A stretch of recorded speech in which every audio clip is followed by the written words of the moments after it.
안녕하세요. 반갑습니다. 한국사 시간입니다. 오늘 5월 14일 목요일날 여러분들 고대 경제사 부분 촬영을 하고 있습니다. 수업을 진행을 하고 있는데요.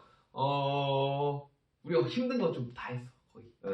그 정치사 부분을 상당히 우리가 정말 자세히 했고요. 여러분들 하시는 게 솔직히 녹록지 않습니다. 솔직히 상당히 어려운 부분들입니다. 어려운 부분들이고 좀 세세하게 우리가 정치사 부분 배웠고요.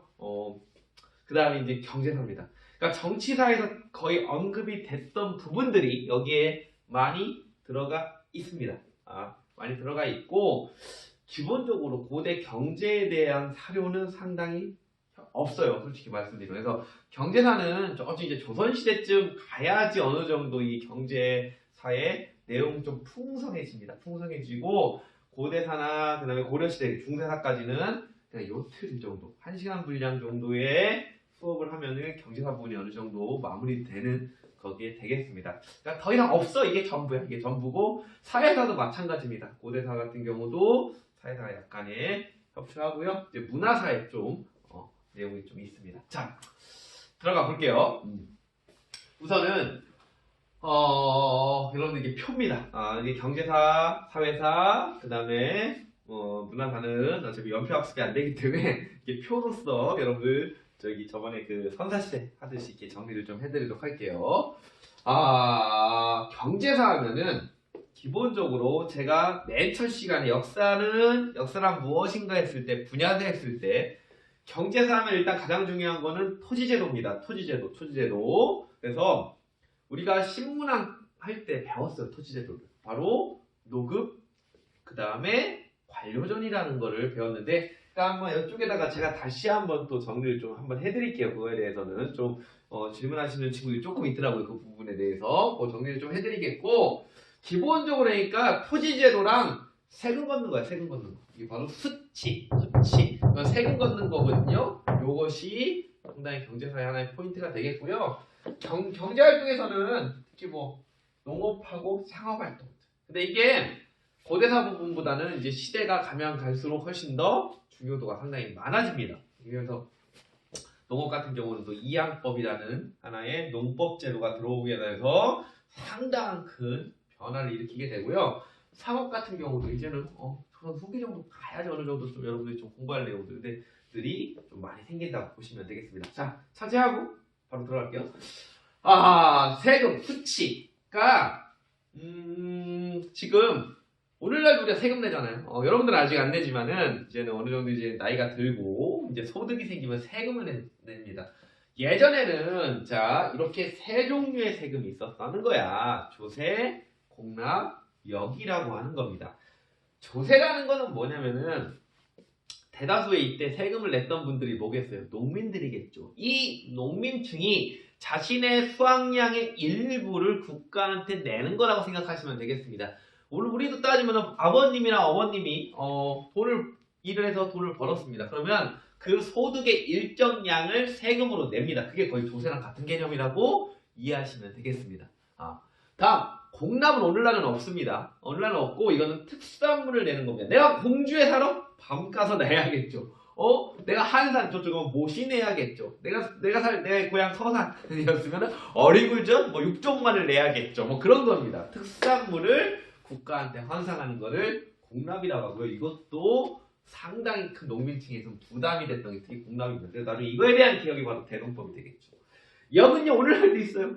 거기 남학생 이제는 군대 갈 때. 그게 역이죠, 역. 근데 이 당시에는 군대 가는 역도 있었지만은 이 당시 기업 같은 게 없잖아. 건설회사 같은 게 없잖아. 그래서 국가가 어떤 건물을 지거나 아니면은 건물을 지거나 아니면은 예를 들어 우리 학교가 배포정사를 친다. 그럼 이런 거 1년에 6일 정도는 요역이라고 해서 그러한 일을 하는, 그러니까 요역과 군역 두 가지 역이 있습니다. 자, 무슨 얘기인지 알겠죠? 자, 그럼 내용 정리할게요. 요거는 계속 나옵니다. 조선 후기까지 이 틀은 수치제도의 조세, 공납, 역이라는 틀은 계속 나오는데, 자, 그럼 먼저 조세입니다.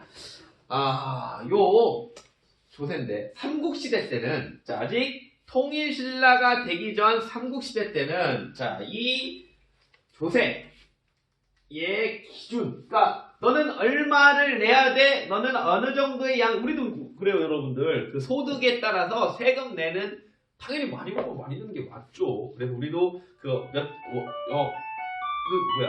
갑자기 뜬금없는 종이 울렸네요. 방역을 안내합니다. 자, 창문을 열어 그러면 환기를 실시해 주세요. 이제 이런 방송이 나옵니다, 여러분들. 이거 당황스럽네요. 소독하기 바랍니다. 이 시간 때문에 이런 이제는 학교에 오시면은 잘 들으세요. 일과 중에 마스크를 꼭 착용합시다. 네. 그리고 발열 증상이 있는 학생은 담임 선생님께 바로 신고해 네, 주시기 바랍니다. 그래야 됩니다.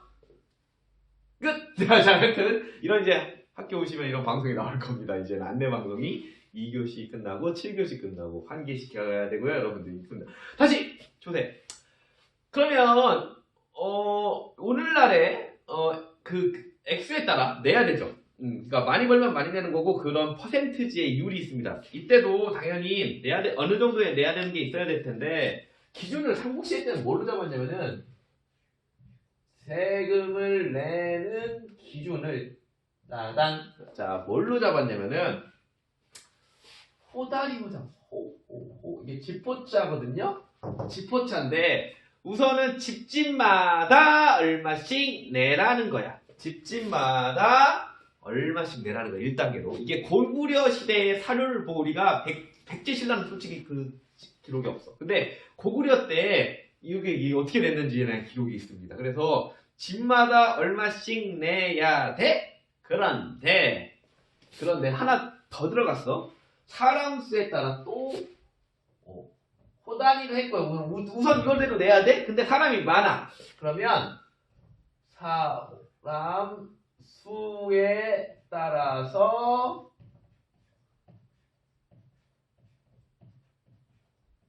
더욱더 냈다는 겁니다. 사람 수에 따라서 더 낼 수도 있었다는 겁니다. 잠깐 다시. 호단위로 냈는데 그 집에 사람이 많이 있으면 더 냈다는 거야. 그러니까 사람이 뭐라는 거야? 그때는 사람이 재산이라는 거야. 사람이 곧 재산이라는 겁니다. 그래서 이 고대사에서는 정말 사람이 중요했습니다. 땅덩이는 똑같잖아. 근데 사람은 압도적으로 오늘날 우리 위해서 적게 살겠지. 그렇죠. 전쟁도 많을 테고 병도 많을 테고 하여튼 이 사람이 많은 집이 더 내야 됐다. 이게 조세의 기준이 되겠습니다. 자, 그래서 또 하나 이 조세를 뭘로 냈냐면은 공물이라고 해서 이것도 그냥 밑에다 써드릴게요. 공물로 내기도 했고요. 공물. 공물이면 뭐겠어? 공물이라면. 내가 뭐 쌀을 수확했어? 쌀? 보리를 수확했어? 보리? 이걸 내는 거야, 사람 수에 따라. 또 하나 또 내도 되냐면 포라는 게 있어. 포. 이거는 배포자입니다. 한자로 배포자. 그러니까 3배야, 3배. 옷감을 내도 된다라는 겁니다. 자, 다시 알겠어요? 삼국시대 때는 일단 집별로 내. 호단위로. 집포자. 자, 근데 너희 집에 사람이 많이 살면은 더 내라. 곧 이 의미는 사람이 돈, 자본이다, 재산이라는 겁니다. 또 공물로 내도 되고요, 옷감으로 내도 된다라고 보시면 됩니다. 그러니까 그만큼 이게 마르크스가 또 그래서 역사 구분할 때 고대는 또 서양사에서도 노예제 사회라고 했던 게 이 노예를 많이 갖고 있어 그게 부의 원천이라는 겁니다. 아무튼 됐고요. 자, 조세 끝. 그러면 이렇게 사람 수에 따라 호다리로 냈던 거를 남북국 시대 되면은 어느 정도 퍼센트를 낸 거예요. 몇 퍼센트? 수확량의 10분의 1. 그래서 10분의 1을 내야 씁니다. 그래서 내가 100을 수확했다? 10을 내라. 200을 수확했다? 20을 내라. 이런 거로 보시면 되고 10분의 1의 곡물, 수확량의 10분의 1을 곡물로서 냈다라고 보시면 되겠습니다. 이 기준은 계속 이제 고려나 조선까지 다 이어지게 됩니다. 자, 끝. 조세 끝. 제가 그냥 그릴게요. 근데 이거 너무 안 하셔도 됩니다. 이거 이런 거 줄들. 그러니까 공납. 자, 공납은 뭐다? 특산물. 특산물 왕께서 드셔야죠. 특산물. 자, 이 공납인 특산물은 자 똑같아요. 남북국대로 똑같이 특산물이다. 별다른 내용이 없습니다. 이 공납이 이제 조선시대 가야 중요도가 슉 높아지게 됩니다. 대동법 때문에. 자, 특산물이다. 보시면 되고, 역은 자 일단은 이거는 육색으로 정리할게요. 역은 요거와 요역가 군역으로 나눌 수 있다. 아까 말씀드렸죠? 서두에 요역은 뭐 국가가 동원시켜서 물건 짓거나 만들거나 뭐 저쪽 뭐 수리 보내거나 재민천 고쳐야 돼 뭐 재민천 보내는 거나 이런 게 요역이고, 군역은 군대 가는 거라고 했습니다. 그래서 이건 역이라는 거는 남성만 졌습니다. 그래서 이 당시 남성을 대상으로 삼국시대 같은 경우는 사내 남자 남성을 대상으로 15세 이상이면은 갔다는 거예요. 그러니까 여러분들 삼국시에 살았으면 남학생 같은 경우는 이거 하러 가야 됩니다.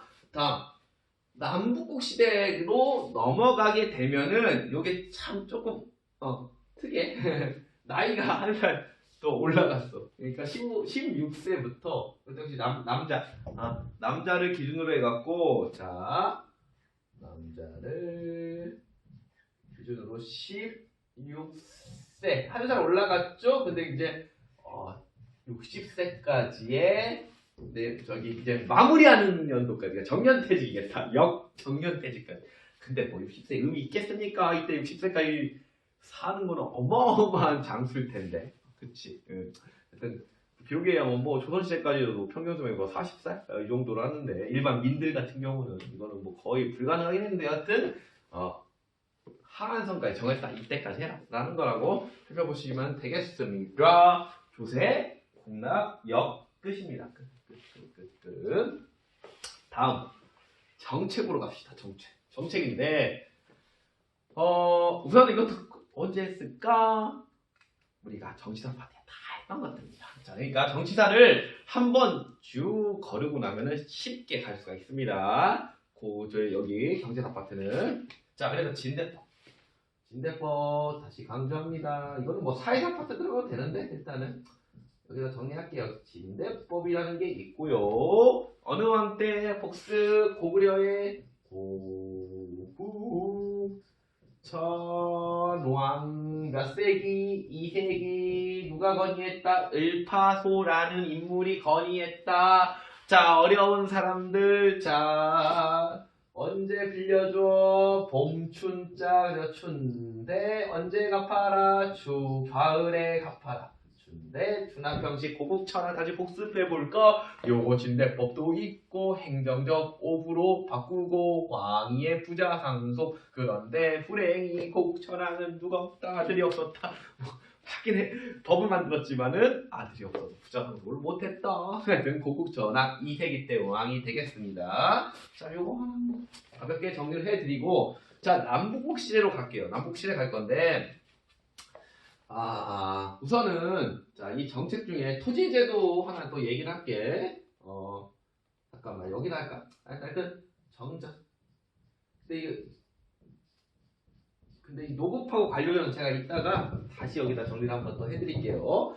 정전이라는 게 있는데 이 정전은 어느 왕 때? 자, 우리가 신라 중대 때 왕 기억하십니까? 가장 중요한 건 누구? 뉴스페이퍼 킹 신문왕. 자, 근데 신문왕 이후에 정리했던 왕은 누가 있었또? 성덕왕. 이 성덕왕은 에밀레 종이라고 하는 성덕 대왕 신종이 가장 유명한데 이 사람이 있었을 때 했던 일 하나가 이거 딱 하나 정리해 줄걸? 뭘 지급했다? 정전이라는 거를 지급을 했습니다. 그래서 정전은 어느 왕 때? 성덕왕 때 지급을 하고요. 요거에 대해서는 두 가지 설이 있다. 하나는 추인설. 자, 원래는 일반 민들이 갖고 있는 사람들에게 그래 너희 땅이라고 국가에서 인정을 해줬던 추인설이 있고 또 하나는 분급설. 왕이 요즘 뭐 국가재난지원금처럼 빡 땅을 나누었던데 이게 저기 추임설이 조금 더 다수설이기도 합니다. 하여튼 722년 정전을 지급했다. 근데 결론적으로는 국가가 땅을 나눠 주었든지 국가가 땅을 인정을 해줬던지 어느 정도 인정을 해줬던지 결국은 국가가 뭔가를 하는 거 아니야. 땅에 대해서. 이게 땅인 걸 알고 있으니까 오히려 주는 거죠. 그러니까 이건 국가의 토지 지배력을 국가의 토지 지배력이 상당히 강화되는 이러한 결과물로 도출됐다라고 살펴보시면 되겠습니다. 좀 넘어갔네. 자, 어차피 가장 중요한 여기다 두 개 다 할 거예요. 자, 끝. 다음 농업 파트로 가겠습니다. 농업. 자, 우리가 이 농업을 급격하게 발전됐던 거는 바로 요거를 사용하기 시작하는 겁니다. 뭘까요? 바로 철기입니다. 자, 근데 이 철기의 사용은 언제부터? 철기가 들어온 기원전 5세기에 처음 들어오게 되고 또 유만이 내려와서 철기가 한반도에 급격하게 퍼지게 되죠. 자, 근데 그것도 있고, 근데 이런 이 철기가 또 급속도로 일반적으로 모든 사람들한테 확산되기 시작했던 때가 이 삼국시대가 됩니다. 그러니까 철기에 대한 필요성이 상당히 높아졌지. 왜? 농사도 필요했지만 또 하나 전쟁이 많았을 거 아니야. 전쟁하려면 강력한 무기를 만들어야 되니까 이러한 것들이 생기게 되는 겁니다. 자, 그래서 이때 바로 절제농기고 당연한 얘기를 좋은 최첨단 농기구가 확산됐어요. 갑자기 얘기하니까 어제 우리 제 옆자리가 이제 이정훈 선생님인데 이정훈 선생님이 핸드폰 하나 사셨어요. 이거 아이폰 새로 나온 것 같은데 그래 같이 저랑 LG 거 V30 이게 V30 저는 만족스러워요. 이걸로 지금 촬영하고 있어요. 완전 괜찮지 않나요? 했더라고 있는데 갑자기 사서 핸드폰을 사야 되나? 근데 여하튼 갑자기 이런 거 이거 최신 무기를 지금 이정훈 선생님 철제농기구가 좀 구입을 하신 겁니다. 최신 무기를. 자, 저는 아직도 그런 거야. 아직 청동기를 사용하고 있나? 빗발용동구 사용하나? 일단 철제농기구를 새로운 이제 이런 것들이 완전히 확산되게 됩니다. 그래서 상당히 농업 생산력이 늘어나지. 근데 농업 생산력은 무조건 늘게 돼 있어. 계속 늘어. 다시 우리가 또 배워도 는다야. 자, 또 하나. 자, 기구를 썼고요. 근데 또 하나 이제는 어느 동물을 이제는 농업에 사용한다는 것이 상당히 이롭다는 좋다는 거를 이제 알아내기 시작한 거예요. 바로 뭐겠어요? 바로 소입니다. 소. 그래서 그래서 이거는 특별한 걸 할게요. 우경. 근데 이게 근데 소는 예전부터 썼겠지. 근데 기록에서 우경이 실시됐다라고 쫙 나오는 왕이 있어요. 바로 이게 지중왕입니다. 지중왕 때. 선지의 우경이 전국적으로 보급됐다. 우경이 일반화됐다면 지중왕이라고 생각하시면 됩니다. 지중왕 몇 세기 때 왕? 6세기 때 500년의 지기에서 514년까지 지중왕, 버풍왕, 진흥왕 그 라인에 있는 사람이죠. 지중왕도 유명한 거 지중왕, 십삼년, 성나라, 오랑도, 삼국전벌 그 다음에 왕도 했고 그를 신라라고 했던 사람이 또 지중왕이 되겠습니다. 자, 지중왕이 하나. 그러니까 지중왕이 생각보다 시험에 은근히 잘 나온다. 수능이랑 이런데. 자, 독도 때문에 그렇긴 하겠죠. 자, 다음에 근데 아직 농업에서 안 된 게 하나 있어. 바로 이거야. 이거를 또 이건데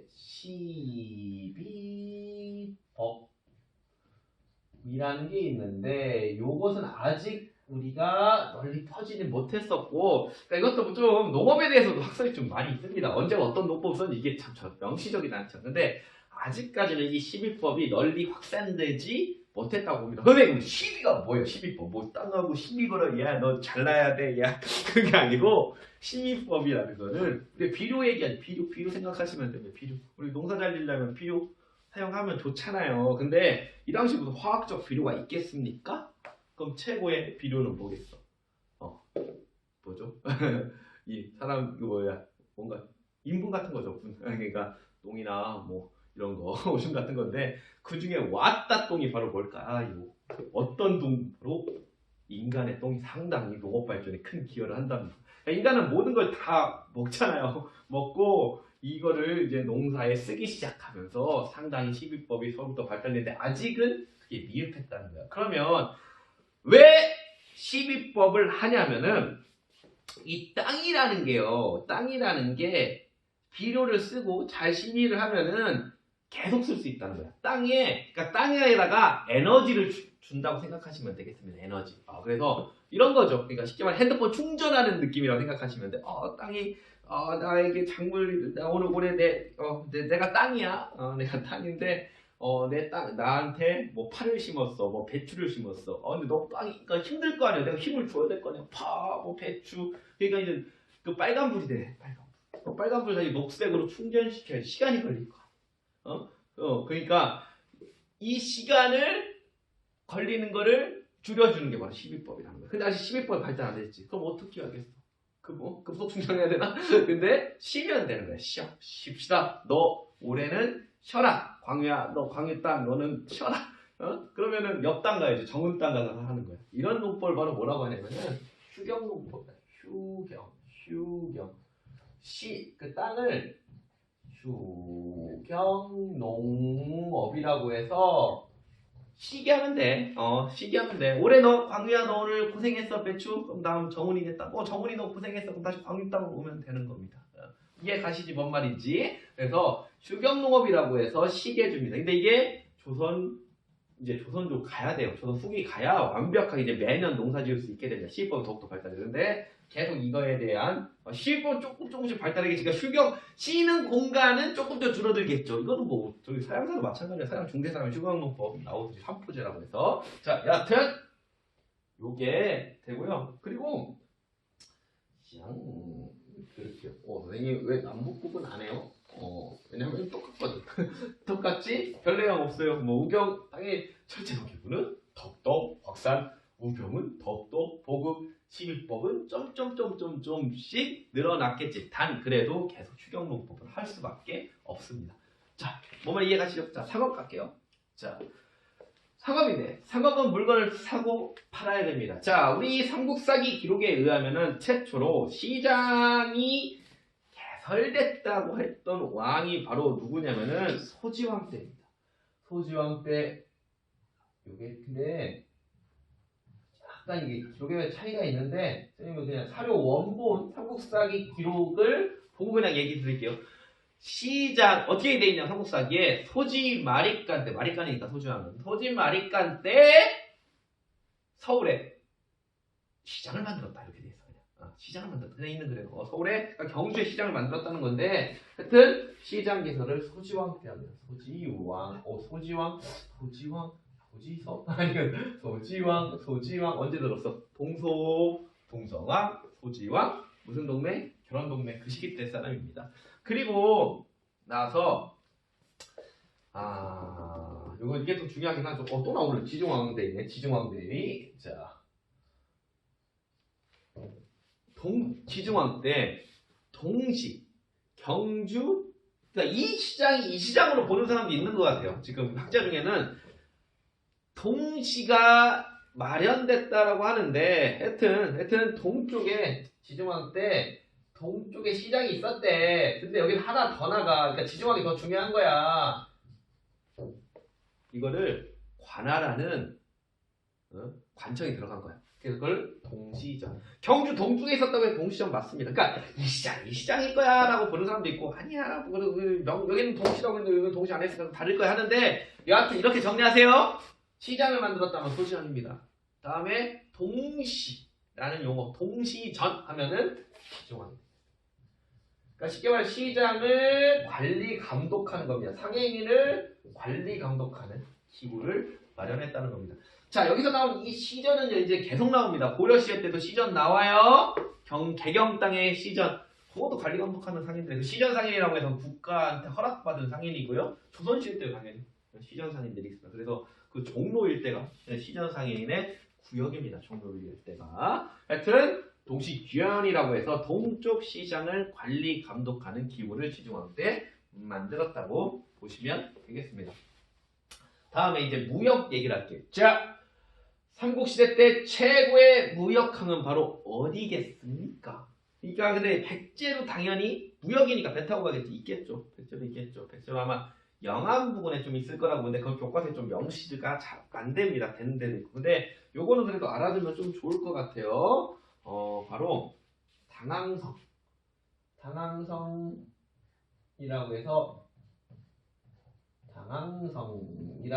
요게 그래도 가장 교과서에 많이 나오는 무역항입니다. 어떤 거냐면은 어떤 거 그렇고 그 신라가 6세기 때 진흥왕이 한강 하류 그렇게 원하고 싶었던 중국과 가고 싶었던 한강 하류를 얻게 되죠. 그리고 한강 하류를 얻게 되고 나서 이제 중국하고 가야 될 거냐. 고구려가 막고 있으니까 못 가잖아. 그래서 바로 나왔던 게 강항성인데 오늘날 강항성이 지금 경기도 남양만 일대니까 경기도 화성의 일대로 추측을 하게 됩니다. 이 당항성을 통해서 중국과 신라가 중국 신라와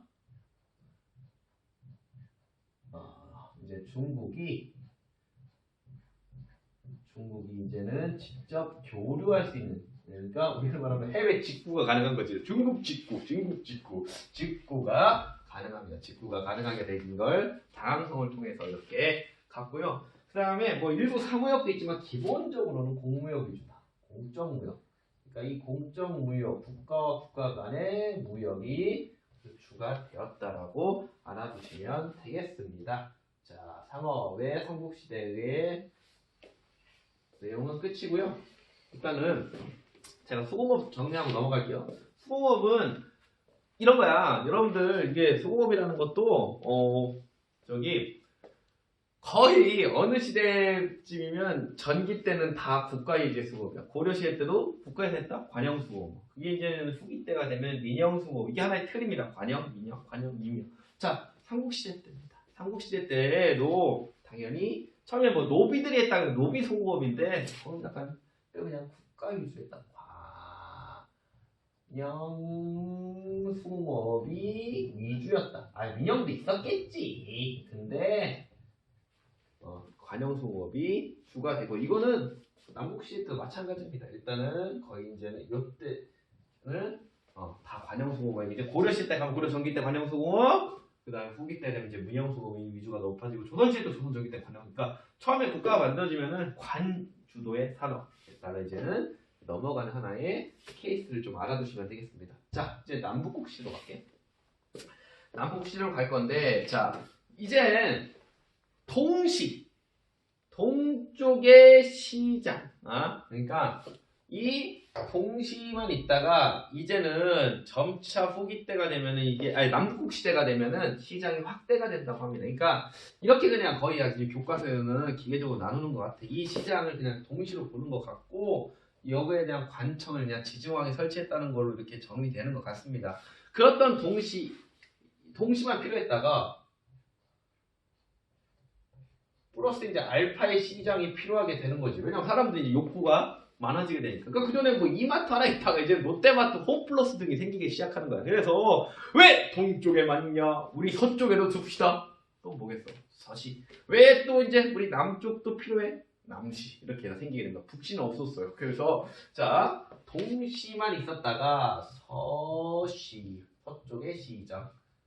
남시, 남쪽의 시장들이 생깁니다. 그래서 서시와 남시가 생기게 되고요. 다음에 또 여기를 또 동시전처럼 여기를 가나다는 또 시전도 생겼다라고 좀 보시면 되겠습니다. 그리고 자 당연히 여기 이제 공무역도 있었지만은 이것도 뭐 자연산 얘기를 쓸게요. 점차 플러스 사무역의 비중도 늘어났다고 보시면 되겠습니다. 그래서 이 당시에 그 동아시아 사무역의 주도권을 장악했던 인물이 바로 누구냐? 바로 이렇게 어떻게 정리하면 좀 멋있을까? 이거 좀 약간 요 사무역과 연결해서 크게 제해권을 장악했던 인물이 바로 장고고 분하는 사람입니다. 아, 정말 재미없는 개그예요. 나중에 이거 할까 말까. 개그. 시장상인들이 가장 좋아하는 역사인물. 장보고 하지 말고. 하여튼 이 장보고가 있었는데 어느 유명한 사람이죠. 9세기 초 828년쯤에 바로 이 사람이 들어오게 되고 원래는 저쪽 어디야? 중국 당나라의 산동 지역을 중심한 무장이었죠. 무장이었고 이 사람이 그래서 이 사람은 키워드가 뭐 이게 등장하겠지. 중국에서는 이 산동반도 지역에 버파원이라고 해서 이게 절이죠. 일단 여기를 근거지로 삼아서 중국에서 활동을 했었고 그 다음에 흥덕왕 때 자 이거 장보고를 위해서 완도 지역에 바로 청해진이라고 하는 하나의 거점 지역을 진이라는 것은 그 군사기구의 의미가 있습니다. 하여튼 청해진이라고 하는 자신의 거점 기구를 만들어서 당시에 상당히 큰 재해권을 장악하게 됩니다. 특히 이 장보고에 대한 기록은 어디서 또 자세하게 되어 있냐면은 그 일본이 이 당시 9세기 때 장보고가 활약했던 시기 때는 헤이안 시대라고 해서 그 약간 우리로 따지면 흥선대원군처럼 세국했던 시기야. 안 나겠 그러니까 당과의 교육도 받고 그래서 못 가 공식적으로는 국풍문화라고 해서 못 갔는데 가고 싶은 거야. 앤니니 발달된 중국의 뭐냐 발달된 중국의 그 불교 이런 승려니까 이런 걸 받고 싶어. 그래서 요 장보고의 도움을 받아서 이 사람이 당을 갔다 옵니다. 그래서 이 기행문서 입당 구법 순례 행기 그래서 이제 장보고의 기록이 상당히 디테일하게 잘 되어 있습니다. 결국은 장보고도 뭐 권력에 욕심을 부린 거죠. 어떻게 보면은 그래서 그 왕인 쟁탈전에 어떻게 보면 신라 진골 기록도 이거 뭐야 얘 왜 중국 뭔지 뭐 이러다가 그거 암살당해서 이렇게 끝나게 되는 건데 하여튼 이 장보고도 나름 우리 고대 신라 후기 신라 시대 때 상당히 좀 그래도 한 번씩 신라 하대 때 좀 기억해야 될 또 중요한 인물 중에 하나 장보고가 되는데 하여튼 상업 파트에서 좀 정리를 했습니다.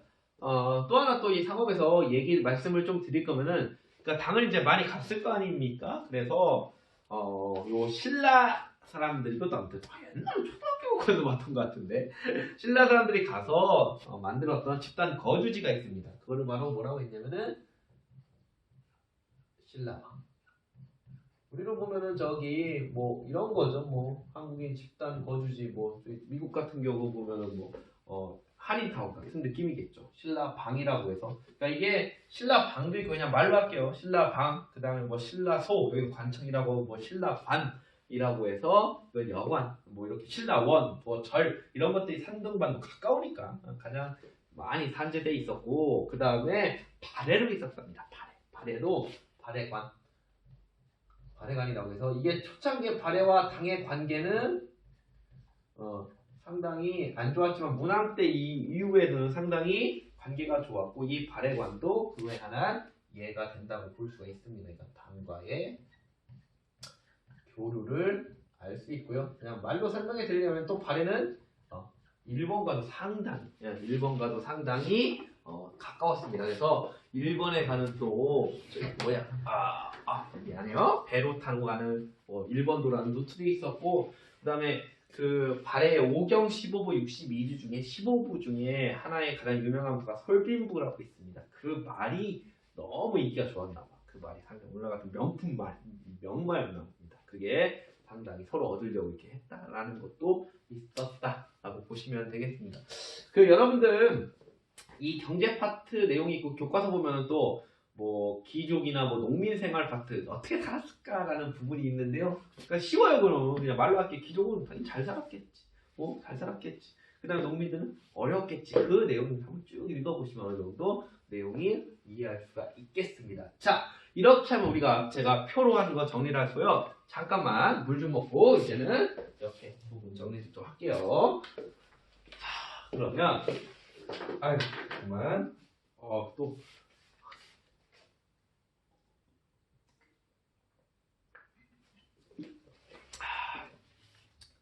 땡님 내용 없다면서 이것도 찍어보면 또 1시간 되는 거 아니에요? 자, 보세요. 여기에서 우리가 알아두실 게 저희가 두 가지 내용 정리할 건데요. 첫 번째, 이거 하나 민정문서. 빨간색입니다. 민정문서. 자, 민정문서라는 게 있는데, 자, 이거는 다른 말로 졸랑문서. 졸랑문서. 또는 뭐 신라 장적이라고 하는 것이 바로 이 민정문서가 되겠습니다. 자, 이거는 좀 여기다 그냥 너무 중요해서 그냥 따로 빼서 지금 정리를 해드린 건데, 이거는 어디서 발견됐냐면은 일본의 도다이사.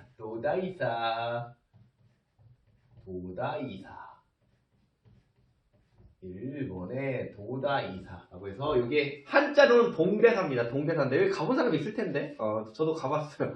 거기 보면은 이 도다이사에 아마 전 세계에서 가장 큰 목조 불이 있습니다. 그 밑에 막 이렇게 뭐, 그리고 그 옆에 어떤 구멍 이렇게 있는데 거기를 이렇게 지나가면 뭐 고통의 번뇌에서 벗어난다 했는데, 아마 일본 가셨던 분들은 요거 도다이사 가보셨어요. 근데 이 도다이사의 대불만 기억하시고, 여기 아마 사슴농장 있고 그랬던 것 같은데, 저도 간지 꽤 오래돼갖고. 그래서 근데 여기에 그 도다이사에 비밀창고가 하나 있어요. 비밀창고가 뭐냐면은 정창원, 쇼쇼인이라고 합니다. 일본 말로가 쇼쇼인이라고 해서, 이 정창원의 그 도다이사가 워낙 큰 절이니까 이 도다이사가 그동안 수집한 그 불교 유물들 이렇게 모아놓는 보물창고가 있어. 거기에 이 민정문서가 있어. 근데 이게 어떻게 발견됐냐면은, 얘들이 일제시대 때 뭐 약탈해가거나 뭐 가져갔겠죠. 가져갔는데 어떤 기이한 불상이 하나 있었답니다. 그 기이한 불상을 쌓았나봐, 민정문서로. 민정문서. 그러니까 우리도 뭐 이런 거 있잖아. 뭐 정말 좋은 것도 뭐 있으면 거기다 뭐 신문지 싸듯이. 그러니까 그렇게, 이걸 모르니까 일본 애들 이게 뭐 어떻게 알아, 민정문서가 뭐요 이게? 뭐 그렇겠지. 뭐 한자는 있어. 근데 관심이 없었겠지. 사람은 자신의 관심 있는 데만 보이니까. 근데 이게 1933년인가? 그때쯤에 이제 이걸 아는 사람이 봐. 이거 대단한 사료인데. 그러니까 여기에 신라 시대 때, 이것도 여러 가지 설이 있으면 695년설도 있고 815년설도 있는데, 그 전에 앞당겨 보면 신라 시대 때 세금을 걷었던, 수치를 했던 그러한 문서가 나온 거야. 어떻게 세금을 걷었는지. 그러니까 이거는 뭐 어떻게 이거 뭐 유물적 가치도 없잖아요 하는데, 이거 경제사 연구하시는 분들한테 어마어마한 사료가 그때 등장하기 시작하는 거고, 이게 민정문서가 되겠습니다. 그래서 이것이 어느 지역을 수치하려고 했던 거냐면은 서원경. 여러분들 그 신라의 구주 5소경 중에 하나입니다. 서원경. 오늘날 어디야 서원경? 서원경은 청주 지역 그 주변 지역에 4개 현인가? 아마 그럴 거야. 뭐 사라지천 뭐 하여튼 하여튼 4개인가 그 현에 어떻게 세금을 걷었는지, 서원경 부근의 4개의 현에 어떻게 세금을 걷었는지에 대한 기록이 나온 겁니다. 그러니까 여기만 있겠어? 원래는 발견이 안 돼서 그렇지. 더 많았겠지. 그러니까 이게 그렇게 신라가 이제는 어느 정도 이게 발달된 거잖아. 국가가 어떻게 세금을 걷는다는 거 상당히 중요한 거죠. 이게 남았다는 겁니다. 자, 그래서 이 된 건데, 몇 년마다 조사를 했냐면은 3년마다 이걸 작성했다면, 조사는 뭐 매년 했겠죠, 뭐 지방관이. 근데 이거를 3년마다 이거를 작성한 거. 우리도 여러분들 5년에 한 번씩 인구주택 총조사라는 거 합니다. 하듯이 3년에 한 번씩 주기적으로 나눠갖고 이걸 이제 중앙에 올리는 거지. 매년 뭐 그러니까 관리는 맨날 조사를 하는 거고, 그래서 3년 만에 요 하나의 문서화 시키는 거 3년에 한 번씩 하게 되는 게 요 민정 문서가 되겠고요. 그러니까 천주라는 지방관이 매년 변동상을 얘기하고 작성을 이렇게 하게 됩니다. 자, 그래서 이 당시 또 호폭 지분, 아까 호단이 이것도 이것도 약간 그렇게 다르겠다. 하여튼 이게 조사를 하게 해갖고 뭐 집에 얼마나 살고 사람이 얼마 사는 것도 조사를 했었고, 자, 인구. 제가 그래도 고대 시에서는 가장 중요한 인구가 재산이니까 인구, 그 다음에 토지 등을 조사했는데, 이 토지보다 더 중요했던 게 인구였답니다. 그러니까 인구가 재산이었다는 것도 하나의 증거가 되는 거겠죠, 이 당시. 인구 및 토지 등을 집중적으로 조사하고 심지어 별별을 다 조사한 거야. 오늘. 어떤 게 요즘 사람들이 특이하게 보냐면은 소도 몇 마리인지 이제 소 맞냐? 말도 몇 마리인지. 그 다음에 또 그게 뽕나무라고 있어. 뽕나무가 얼마나 가지고 있는지. 그 다음에 잣나무 있죠? 잣나무, 호두나무까지. 호두 다 먹는 거죠. 이런 것들까지 얼마나 있는지까지 디테일하게 조사했다는 게 상당히 큰 중요도가 있는 사료가 되겠습니다. 자, 그래서 결론적으로 요거를 통해서 촌락 단위로 이거를 조사를 했고,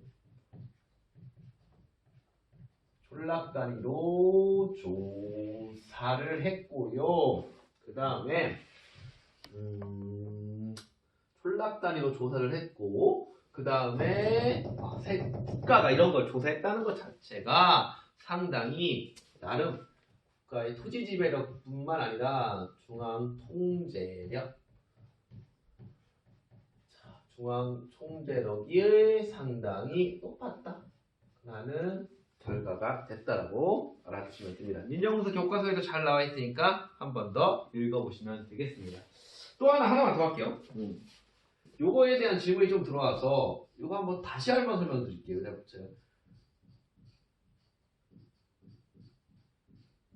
자, 수조건이라고 해요. 수조건. 이거는 뭐냐? 거둘 수, 조세. 끌고 이거 조세를 거둘 수 있는 권리야. 자, 봐. 제가 수조건이라고 해서 5개가 있다고 했어. 노급. 수조건 주는 겁니다. 관료전. 수조건 주는 겁니다. 고려시대 때. 전식과. 수조건 주는 겁니다. 조선시대 때 과전법. 수조건 주는 겁니다. 그 다음 직전법. 세조 때. 수조건 주는 겁니다. 그러니까 뭐야? 관리들한테 녹봉이라고 해서 현물로 쌀도 주는데 플러스 알파로 이거야. 10분의 1. 자신의 수확량의 10분의 1을 국가한테 내야 되는데 이 수조건을 관리가 받으면은 국가한테 내지 말고 그 관리한테 주는 거야. 그러니까 관리들한테 플러스 알파의 개념이 있었던 게 바로 수조건은 이게 녹봉보다 훨씬 더 센 거야. 센 건데 5개입니다. 5개. 자, 그러면 이건 뭐 나중에 계속 전식과 과전법 기점법 할 때 또 얘기해 드릴게요. 근데 다시 한번. 그럼 이 수조건은 소유권을 준 걸까? 별로 아닌 겁니다. 소유권. 국가가 왜 줘, 소유권을. 그러니까 원칙적으로는 관리가 간두면은 반납해야지. 근데 이게 국가 통제력이 좀 미비해지면은 이런 것들이 유명무실화 되는데 원칙적으로는 주는 겁니다. 관리 간직에서 물러나게 되면은 이게 되겠고. 자, 그러면 다시 한번 볼게요. 이거. 자, 수조건인데 지금 고대니까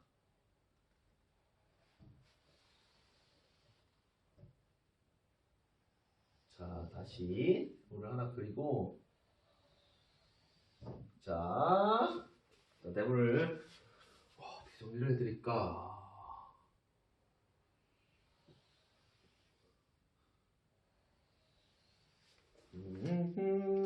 자, 우리가 배웠던 게 중요하게 배웠던 게 자, 바로 노급이라는 게 있어서 진골 비옥단한테 신라. 그리고 요거를 폐지했던 사람이 신문왕이고, 신문왕이 주는 게 관료전이었고, 결국 이 관료전은 결국 노급은 부활됩니다. 근데 선생님, 그러면 노급 부활돼서 관료전 어떻게 했어요? 근데 이게 기록이 없다. 그런데 노급 근데 대다수냐, 노급 부활될 때 관료전도 없어졌다고 보긴 하는데 기록은 없긴 없습니다. 여튼 뭐 학자들의 몫이고. 자, 요 차이야. 이렇게 하면 조금 더 여러분들이 편하게 할까 해갖고 다시 한번 정리를 할게요. 이게 또 이 차이니까. 자, 노급과 관료전 둘 다 조세와 공납은 다 어떻게 하는 걸까? 받는 거. 그리고 노급은 역까지 하는 거. 관료전은 없는 거. 결국 이 력을 통해서 이 력은 노동력을 쓸 수 있는 거고 군사권으로 근데 군사권은 그냥 뺄게요. 하여튼 노동력으로 쓸 수 있고 이게 또 사병이 될 수 있는 하나의 기반도 됐다라고 보시면 되겠고 하나만 더 얘기할게 또 CF 시급이라는 게 있어. 시급. 이 시급은 뭐냐면은 근데 이건 수조건은 아닙니다. 수조건은 아닌데 노급하고 똑같아. 역까지 가져갈 수 있어 시급은. 근데 이거는 아예 그 소유권 준 거야 그냥. 그러니까 워낙 국가한테 큰 공을 세운 사람들한테 아예 땅덩어리 전체를 다 줘버린 겁니다. 그러니까 대표적으로 이런 겁니다. 노급은 하나의 어느 정도 뭐랄까 뭐 어느 정도 지역 그러니까 예를 들어서 공주시 전체를 받았어? 그러면 시급받으면 이 정도 크기면. 근데 뭐 옥룡동 일부, 뭐 봉안동 일부 정도 받으면은 뭐 노급받은 거라고 생각하시면 되겠습니다. 서울시를 전체를 받았으면 시급받은 거예요. 그걸 대대손도 물려줄 수도 있고 노급 같은 경우는 그냥 뭐 서울에 하나 1구, 뭐 강남구, 뭐 어쨌든 뭐 서초구 이 정도 받으면은 그것도 너무 크긴 하다. 무슨 동 이 정도 받으면은 노급이 되겠습니다. 하여튼 뭔 말인지 좀 이해 좀 해주시면 수도권의 개념, 토지대사, 전개사과 대사 제일 중요한 겁니다. 아유 또 열심히 우리가 했습니다. 안녕. 사회사 봅시다.